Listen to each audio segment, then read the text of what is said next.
Assalamualaikum warahmatullahi wabarakatuh. Selamat pagi anak-anak, jumpa lagi bersama Ibu dalam mata pelajaran Sejarah Kebudayaan Islam. Apa kabarnya hari ini? Alhamdulillah, luar biasa, Allahu Akbar. Oke, Alhamdulillah. Semoga kita semua selalu diberi kesehatan, keberkahan, serta keridhoan dalam menuntut ilmu setiap harinya. Oke, sebelum mulai, seperti biasa Ibu absen dulu ya.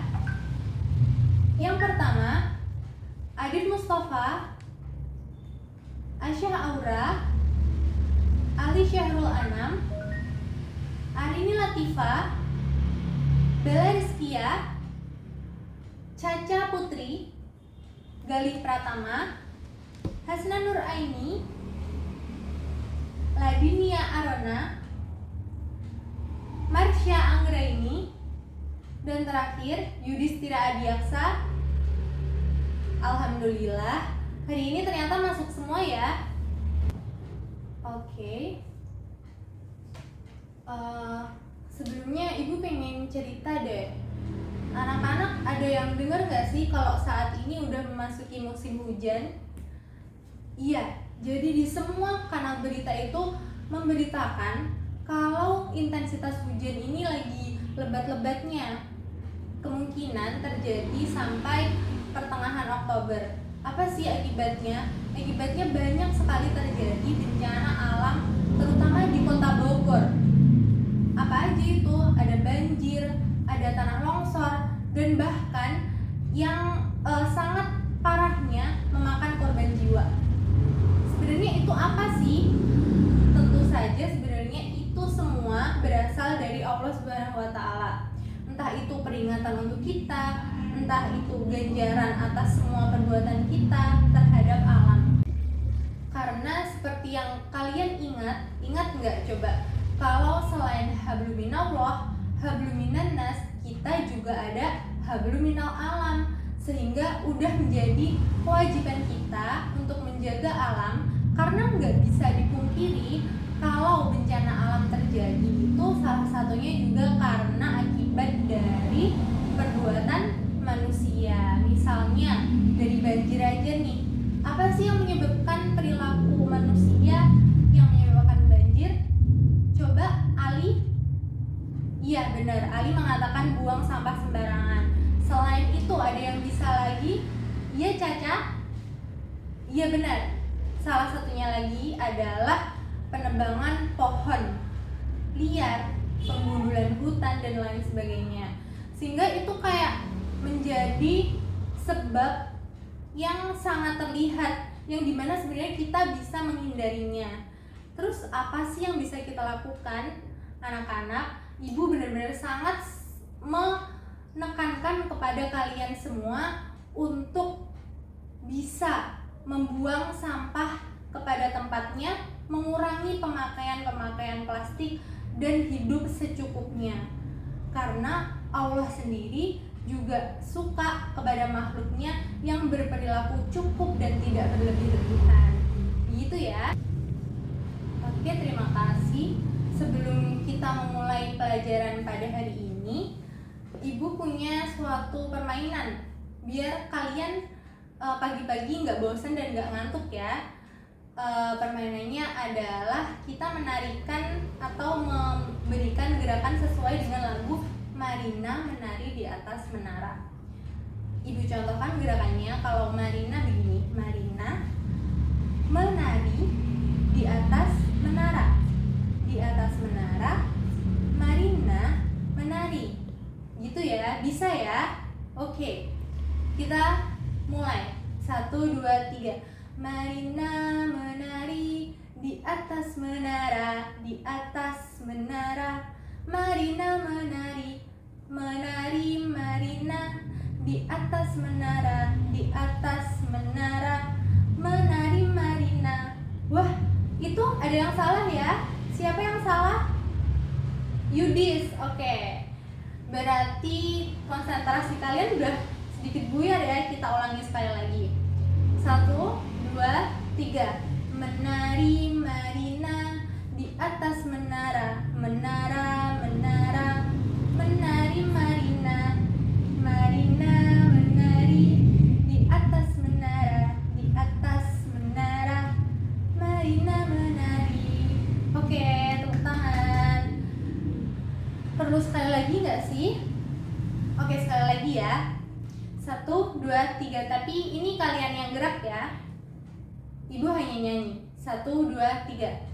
Marina menari di atas menara, menara, menara.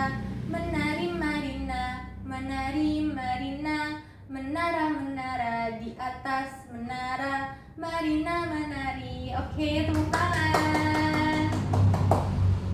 Semoga konsentrasi ini berlanjut sampai akhir pembelajaran ya.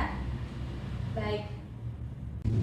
Sebelum memasuki materi pada hari ini, Ibu pengen recall deh. Ibu pengen menanyakan kepada kalian, apakah ada yang masih ingat materi pada minggu lalu? Iya, benar. Babnya adalah nilai-nilai Islam dari kearifan lokal dan suku-suku di Indonesia. Coba Ibu pengen tanya dong ke siapa ya? Ke Hasna. Apa sih budaya Islam yang berasal dari Jawa? Ya, silahkan jawab Hasna. Iya benar, salah satunya adalah tahlilan. Selain itu, Ibu pengen nanya kepada Caca dong. Apalagi Caca? Iya benar, iya Muludan. Selain itu, ada yang mau menambahkan? Ali, ya boleh Ali. Ya, benar sekali. Yang disebutkan Ali tadi adalah megengan. Apa sih megengan? Jadi dalam budaya Jawa itu yang disebut megengan adalah perayaan pada malam hari sebelum besoknya memasuki bulan puasa. Jadi biasanya megengan itu bisa doa bersama, terus bisa berkumpul di masjid atau musola, dan untuk mengingat bahwa besok sama-sama akan melaksanakan ibadah puasa. Ada yang ingin menambahkan? Oke. Semoga yang lain ingat juga ya. Dan kapan-kapan Ibu kalau menanyai kepada kalian masalah bab-bab sebelumnya, kalian bisa mengingatnya. Terima kasih. Sekarang kita masuk ke bab baru. Anak-anak silahkan buka halaman 82. Ya, bab pada hari ini adalah berjudul Wali Songo dan Peran Dakwah dalam Islam di Indonesia. Sudah dibuka semuanya? Oke. Wali Songo. Ada yang tahu nggak sih apa itu Wali Songo? Atau siapa saja yang termasuk dengan Wali Songo? Coba. Iya benar. Ada Sunan Bonang, ada Sunan Ampel, dan ada Sunan Kalijaga. Sebelum itu, Ibu ingin menjelaskan apa arti atau apa sih itu dari Wali Songo.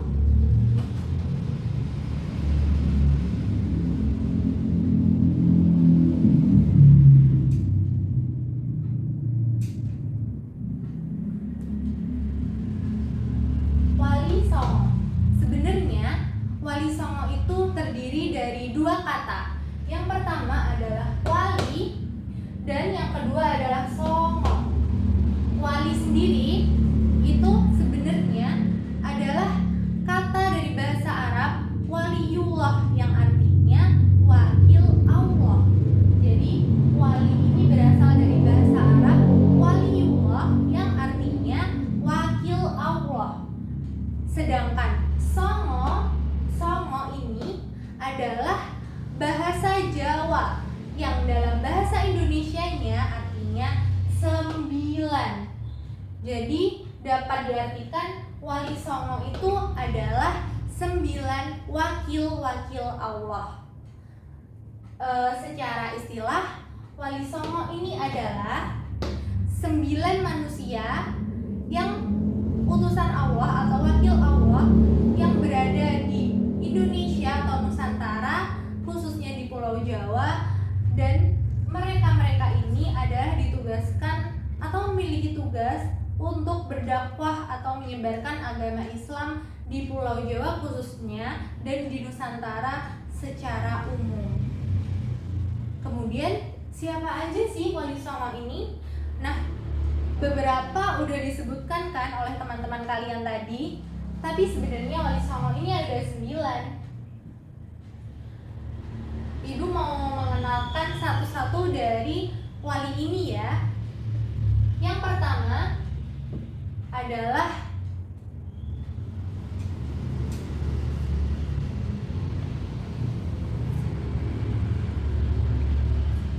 Sunan Gresik. Sunan Gresik ini nama lainnya adalah Syekh Maulana Malik Ibrahim. Beliau ini dianggap sebagai orang pertama yang menyebarkan atau mendakwahkan ajaran Islam di Pulau Jawa, sehingga ulama-ulama yang lain menyebutnya sebagai senior gitu. Beliau ini wafat pada tahun 1419 Masehi yang bertepatan pada 12 Rabiul Awal 882 Hijriah, dan jenazahnya dimakamkan di Gresik. Dan yang kedua adalah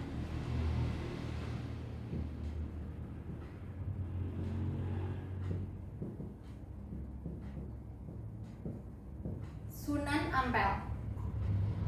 Sunan Ampel ini bernama asli Raden Rahmat. Beliau adalah putra dari Zainuddin Al-Akbar dengan Putri Campa atau Dewi Condro Wulan yang merupakan putri dari Raja Campa. Sunan Ampel ini menikah dengan Nyai Ageng Manila. Beliau dianggap memiliki sebuah peran yang besar sekali terhadap penyebaran Islam di Pulau Jawa.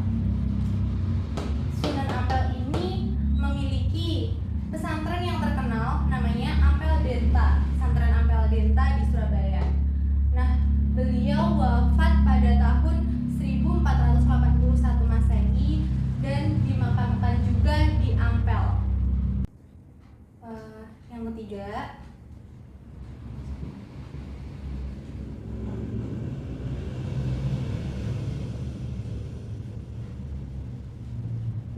Sunan Bonang. Sunan Bonang ini merupakan putra dari Sunan Ampel dengan Nyai Ageng Manila. Sunan Bonang, kalian ada yang pernah dengar bonang nggak sih? Iya, bonang adalah salah satu alat yang menjadi bagian dari gamelan Jawa. Jadi ada salah satu alat musik namanya bonang di dalam gamelan Jawa.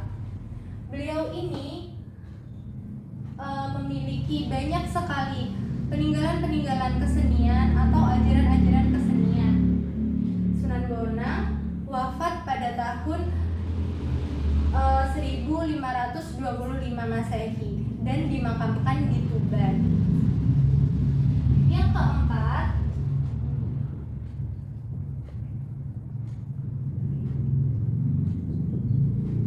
Sunan Giri. Sunan Giri ini adalah nama aslinya Raden Paku.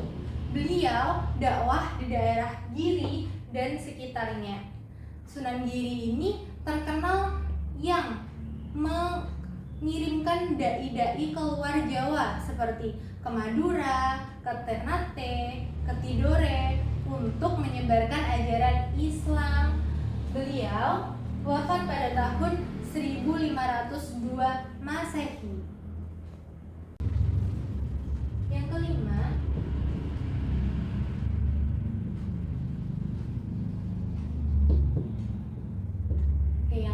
adalah Sunan Derajat. Sunan Derajat ini adalah nama aslinya Raden Paku. Beliau adalah adik dari Sunan Bonang dan anak dari Sunan Ampel. Sunan Derajat ini yang terkenal dari beliau adalah budi pekertinya. Selain budi pekertinya, juga perilaku baik, dan beliau terkenal sekali tidak membeda-bedakan derajat masyarakatnya. Beliau wafat pada pertengahan abad ke-16. Selanjutnya adalah yang keenam,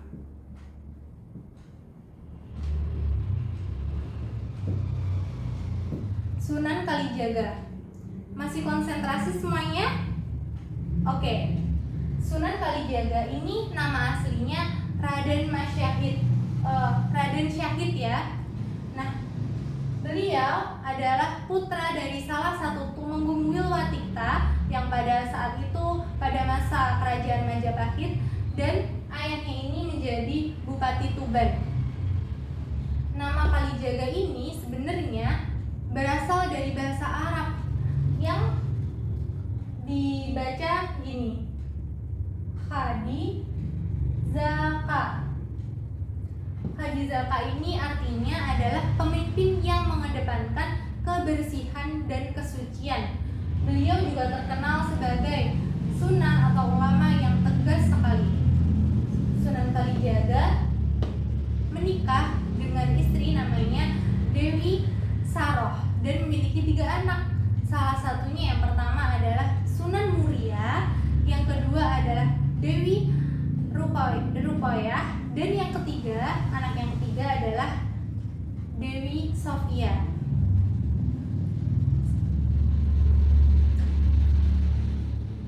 Lanjut ya anak-anak. Yang ketujuh adalah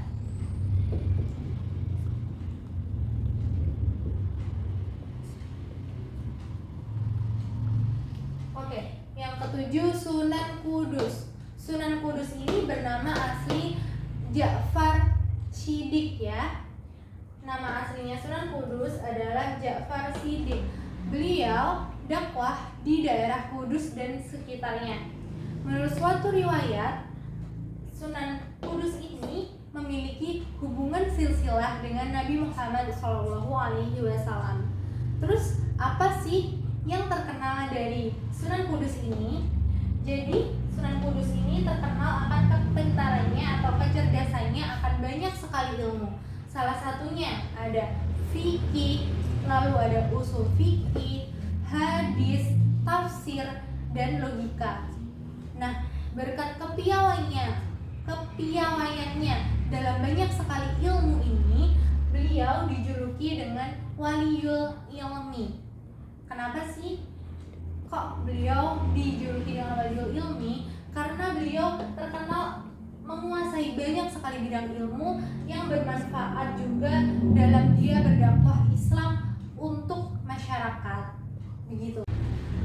Oke, yang kedelapan, Sunan dari Wali Songo yang kedelapan itu adalah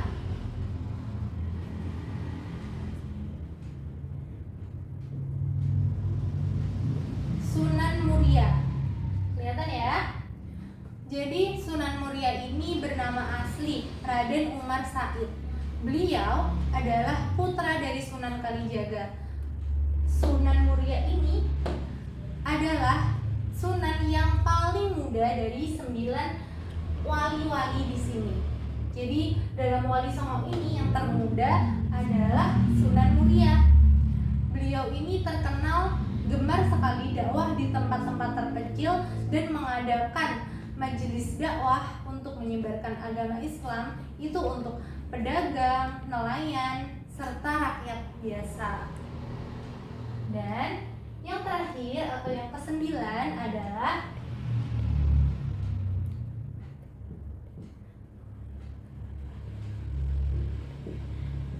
Sunan Gunung Jati. Nama aslinya Sunan Gunung Jati ini adalah Raden Syarif Hidayatullah. Beliau lahir di Mekah pada tahun 1448 Masehi. Sunan Gunung Jati ini merupakan cucu dari Prabu Siliwangi yang merupakan Raja Pajajaran. Sunan Gunung Jati ini yang terkenal apa sih?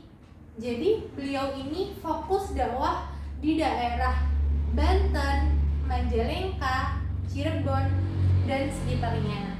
Nah, anak-anak, itulah tadi biografi singkat dari ke-9 Wali Songo ini. Lanjut ya. Oke, Ibu hapus dulu.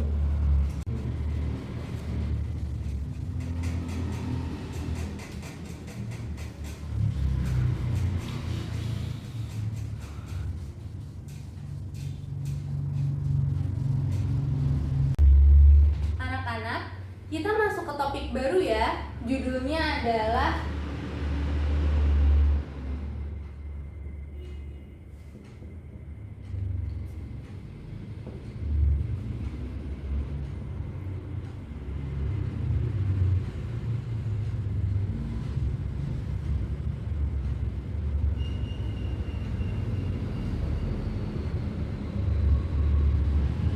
peran Wali Songo dalam dakwah Islam di Nusantara. Jadi peran-peran Wali Songo itu banyak sekali untuk Indonesia, khususnya di Pulau Jawa, dan ada berbagai bidang peran-peran yang diberikan oleh Wali Songo untuk persebaran Islam di Nusantara, khususnya di Pulau Jawa. Yang pertama adalah bidang pendidikan dan keilmuan.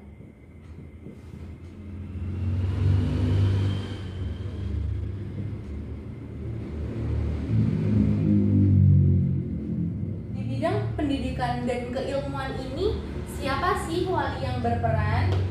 Yang pertama adalah Sunan Gresik.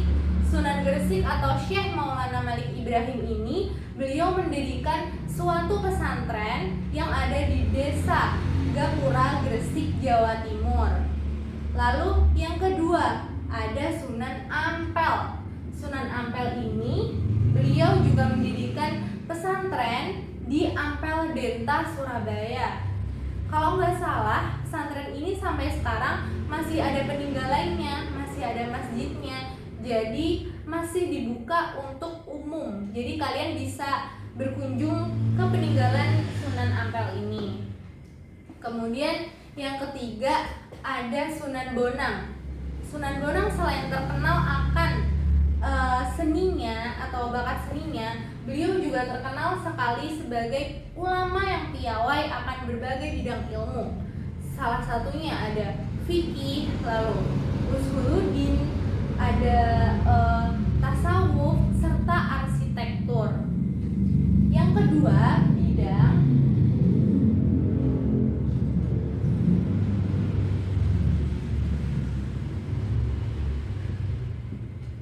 di bidang seni dan budaya. Siapa saja sih wali yang berperan dalam bidang seni dan budaya? Yang pertama ada Sunan Bonang. Tadi kan yang pertama Sunan Bonang berperan dalam pendidikan dan keilmuan. Sedangkan dalam seni dan budaya ada banyak sekali peran beliau. Di antaranya Sunan Bonang ini piawai bermain gamelan dan wayang. Bahkan sampai sekarang yang namanya gamelan Tuban itu sangat terkenal. Yang kedua ada Sunan Kudus. Sunan Kudus ini beliau membuat tembang-tembang seperti Mijil dan Mas Kumambang. Lalu ada Sunan Giri. Sunan Giri ini menciptakan tembang-tembang permainan seperti cublak-cublak suwung dan ilir-ilir. Karena ibu dari orang Jawa, jadi ibu dulu sempat mendapat pelajaran permainan cublak-cublak suwung dari guru ibu. Jadi kalau sekarang masih udah lupa ya anak-anak, tapi kayak masih ingat iramanya gitu dari cublak-cublak suwung ini. Selanjutnya ada Sunan Muria. Sunan Muria itu beliau menciptakan tembang-tembang cilik seperti Sinom dan Kinanti.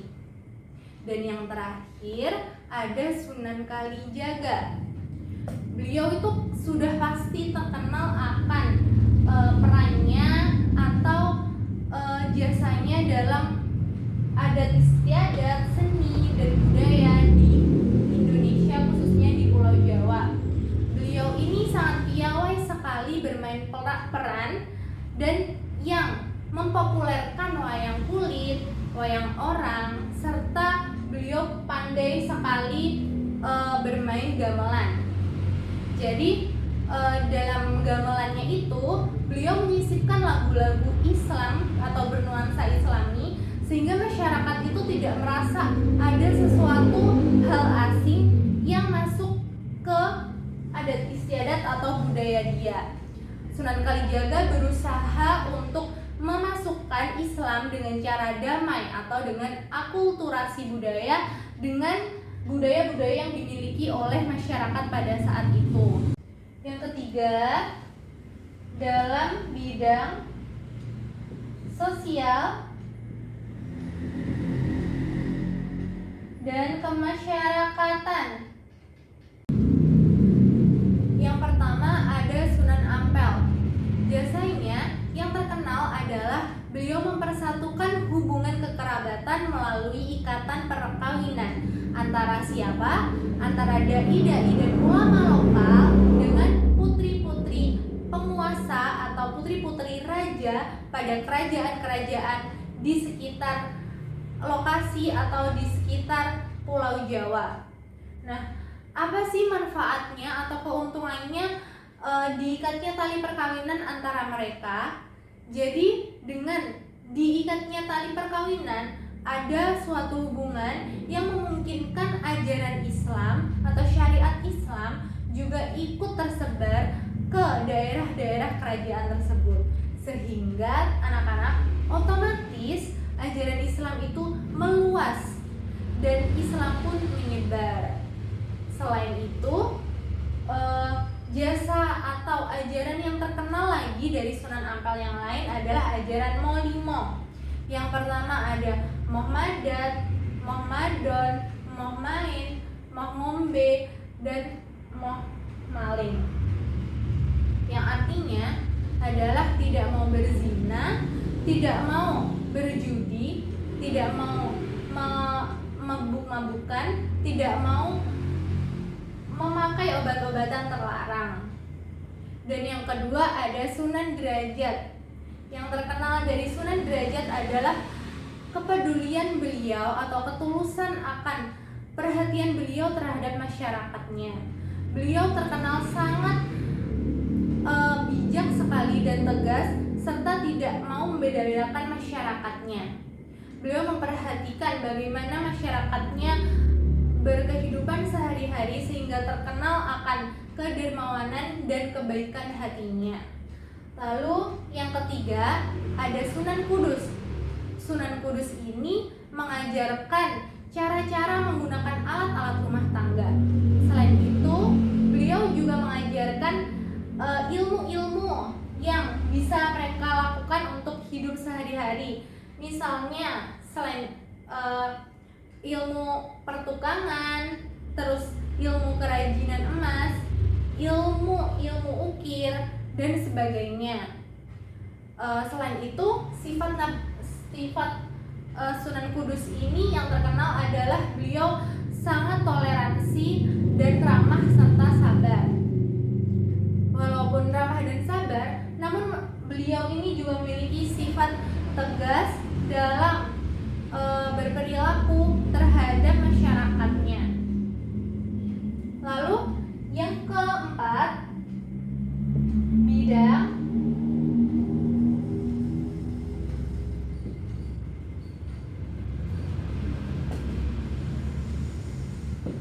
berbangsa dan bernegara. Siapa saja wali-wali yang memiliki peran atau berjasa dalam bidang berbangsa dan bernegara? Yang pertama ada Sunan Ampel. Sunan Ampel ini beliau merupakan salah satu pejabat di Kerajaan Demak Bintoro saat itu.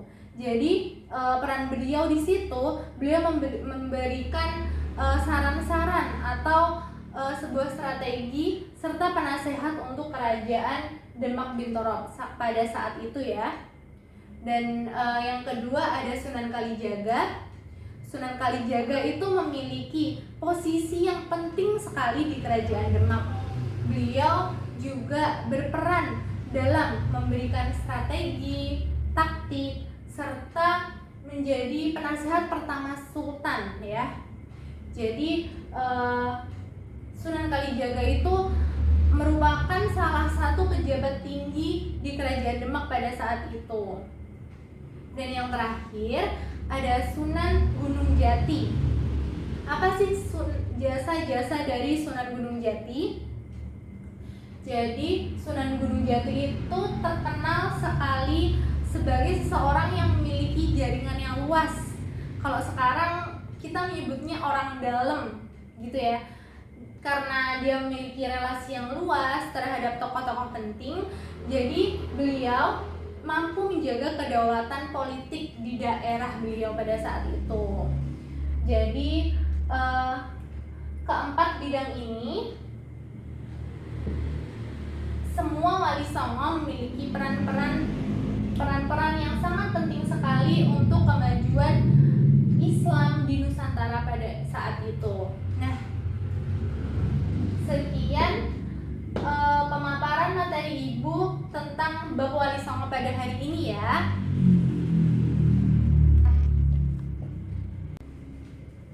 Nah anak-anak, kita sudah sampai pada akhir dari materi penyampaian Ibu. Sekarang Ibu pengen bertanya dong soal apa yang sudah Ibu sampaikan tadi. Coba Ibu ingin nanya kepada Caca. Caca, coba sebutkan nama-nama Wali Songo tadi yang kamu ingat aja ya. Iya, betul. Sekarang mari kita ucapin bareng-bareng siapa saja nama-nama dari Wali Songo ini. Sunan Ampel, Sunan Gresik, Sunan Bonang, Sunan Giri, Sunan Derajat, Sunan Kudus, dan Sunan Muria. Yang terakhir Sunan Gunung Jati. Oke. Selanjutnya siapa saja sih wali yang terkenal akan jasanya atau perannya di bidang seni dan budaya? Siapa yang tahu? Coba Ali, coba. Iya, silakan Ali. Iya, benar. Betul sekali. Selain Sunan Bonang yang disebutkan Ali tadi, ada siapa? Sunan Kalijaga. Iya, bahkan Sunan Kalijaga itu punya banyak sekali sebutan. Nanti bisa dilihat lagi ya tadi catatannya apa saja sebutan untuk Sunan Kalijaga. Anak-anak, cerita dari Wali Songo ini penuh sekali dengan inspirasi. Tinggal bagaimana kita sebagai pribadi menyesuaikan tentang nilai-nilai yang diajarkan dari Wali Songo ini terhadap kehidupan kita pada saat ini, tentang kesabaran, kegigihan, taktik, kecerdasan, dan apa? Iya, betul, ketekunan dan kesabaran dalam menyebarkan ajaran-ajaran Islam. Apa yang bisa kita lakukan pada saat ini mungkin tidak sama seperti Wali Songo ini, yaitu benar-benar menyebarkan agama Islam kepada daerah yang baru. Tapi mungkin yang bisa kita lakukan adalah di sosial media menyebarkan atau meng-share status-status yang baik, status-status yang berisi tentang dakwah, kata-kata yang baik, serta menghindari perilaku meng-share sesuatu hal media yang buruk dan berpengaruh tidak baik terhadap orang lain. Begitu ya. Terakhir, Ibu mau ngasih kuis kepada anak-anak. Kuisnya cuma satu.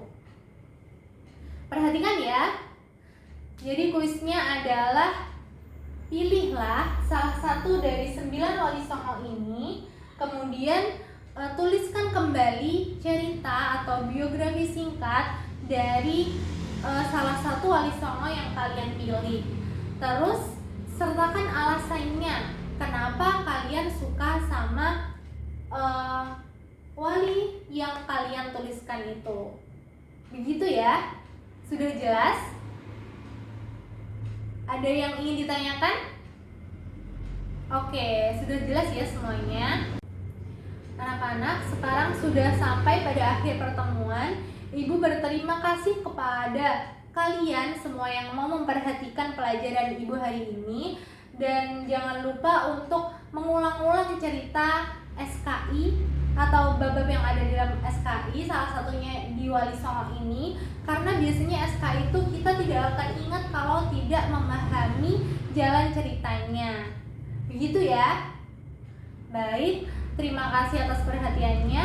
Mohon maaf jika ada salah kata.